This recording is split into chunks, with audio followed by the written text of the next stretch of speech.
प्यारे भैयाओं, कंप्यूटर की आज की क्लास में आपका स्वागत है। कक्षा 11 की इस कक्षा में आज हम सीखेंगे ऑक्टल संख्या प्रणाली से दशमलव संख्या प्रणाली में परिवर्तन करना। लेकिन उससे पहले हम लोगों को ये पता होना चाहिए कि ऑक्टल संख्या प्रणाली होती क्या है।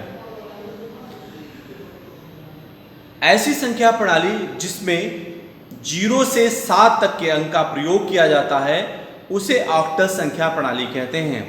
अगर हम 0 से 7 तक के अंकों की संख्या की गणना करेंगे तो टोटल अंक 8 हो जाते हैं।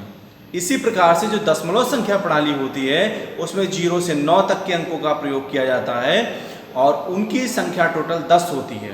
लेकिन ऑक्टल संख्या प्रणाली में 0 से 7 तक के अंकों का प्रयोग होता है और उनकी संख्या जो होती है वो केवल 8 होती है। इसलिए ऑक्टल संख्या प्रणाली का जो बेस होता है वो 8 होता है। और जब हम कन्वर्जन करते हैं यानी परिवर्तन करते हैं तो 8 की घातांक के बढ़ते क्रम में संख्या को गुणा करने के बाद दशमलव संख्या में परिवर्तित करते हैं। जैसे हमारे पास एक संख्या है 1 4 3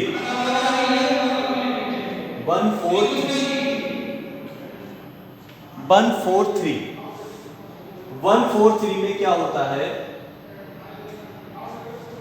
ये तीन संख्या है, एक 1 है, दूसरी 4 है और तीसरी 3 है और इसका आधार 8 दिया हुआ है। जिस संख्या प्रणाली का आधार 8 दिया होता है वह संख्या ऑक्टल संख्या प्रणाली कहलाती है। अब इसको परिवर्तित करने का ढंग क्या होता है, इस संख्या के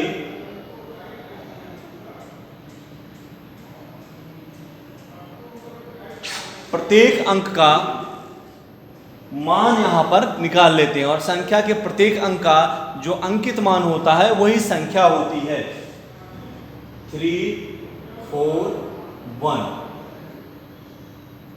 और इसमें भी वही करना है जो हम लोग दशमलव संख्या प्रणाली में सीख चुके हैं। 8 दशमलव संख्या प्रणाली में 2 की घात के बढ़ते क्रम में गुणा किया था, यहां पर 8 के जो घातांक होगी उसके बढ़ते क्रम में गुणा करेंगे। जैसे 8 की घात 0, किसी भी संख्या प्रणाली की पहली घात जो होती है वो 0 होती है। 0 का मतलब 1 होता है। अगर किसी संख्या के ऊपर घात 0 है तो उसकी वैल्यू 1 होती है। इसके बाद में 8 की घात 1 और किसी संख्या के ऊपर अगर 1 घात है तो उसकी वैल्यू वही संख्या खुद होती है।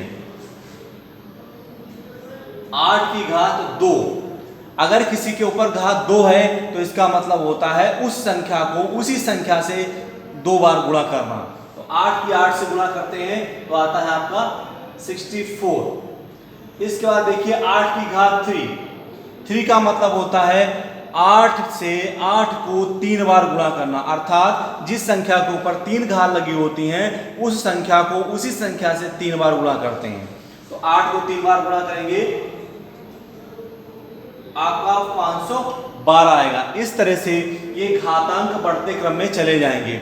और अगर इधर आप इसकी वैल्यू देखेंगे तो पहली वैल्यू 1 आई है, दूसरी वैल्यू 8 है, तीसरी 64 और चौथी 512, यानी 1 8 64 और 512। अगर ध्यान से देखेंगे तो यह संख्या अपने का 8 गुना हो रही है। जैसे 1 का 8 गुना 8, 8 का 8 गुना 64, 64 का 8 गुना 512 और ऐसे 512 का 8 गुना जब करेंगे तो 4096 आएगा। तो ऑक्टल संख्या प्रणाली में ये चीज ध्यान रखेंगे कि संख्या जो है अपने का 8 गुना होती है। ये और ध्यान रखने वाली बात है, जिस संख्या में जितना आधार होता है वह संख्या अपने का उतना गुना होती है। अब इस संख्या की जो वैल्यू है उससे इस दी हुई ऑक्टल संख्या को गुणा कर देते हैं।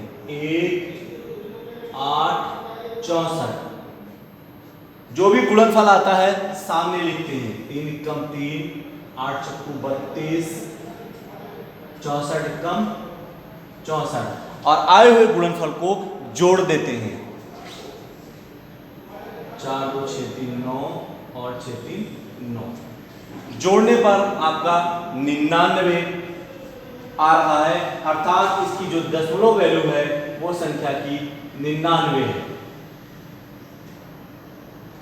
तो बच्चों ये समझ गए, इस संख्या को इस संख्या के घातांक से गुणा किया और गुणा करने के बाद जो योगफल आया उस योगफल को वैल्यू माना जाता है, अर्थात एक 143 ऑक्टल संख्या की वैल्यू 99 होती है। अब साथ ही साथ एक चीज और यहाँ पे ध्यान रखेंगे, अभी हम इसी संख्या को ऑक्टल संख्या में परिवर्तित करेंगे, यानी ये जो संख्या आई है दशमलव संख्या है, इस दशमलव संख्या को हम ऑक्टल संख्या में परिवर्तित करके देखते हैं। परिवर्तित करने के बाद में अगर यही संख्या आ जाती है तब तो आपकी संख्या सही है, और अगर नहीं आती है तो आपकी संख्या सही नहीं है। दशमलव संख्या को अगर किसी संख्या में परिवर्तित कर रहे हैं तो वहां पर भाग विधि का प्रयोग किया जाता है।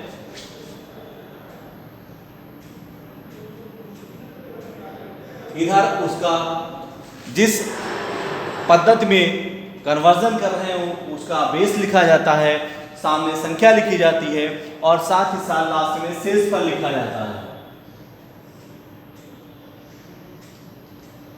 8 से इसको भाग करते हैं, 8 एकम 8, 8 एकम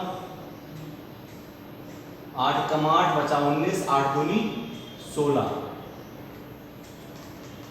12 बार जाएगा, यानी भागफल नीचे लिखेंगे और जो शेषफल आएगा वो सीधा लिखेंगे।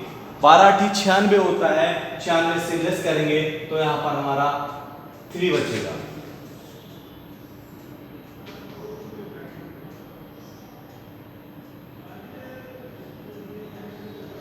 फिर 8 से हम इसे भाग करेंगे, 8 एकम 8, एक भागफल आया, शेषफल हमारा 4 बचा यहाँ पर, और लास्ट में जब 1 बचता है उस संख्या को इधर ट्रांसफर कर दिया जाता है।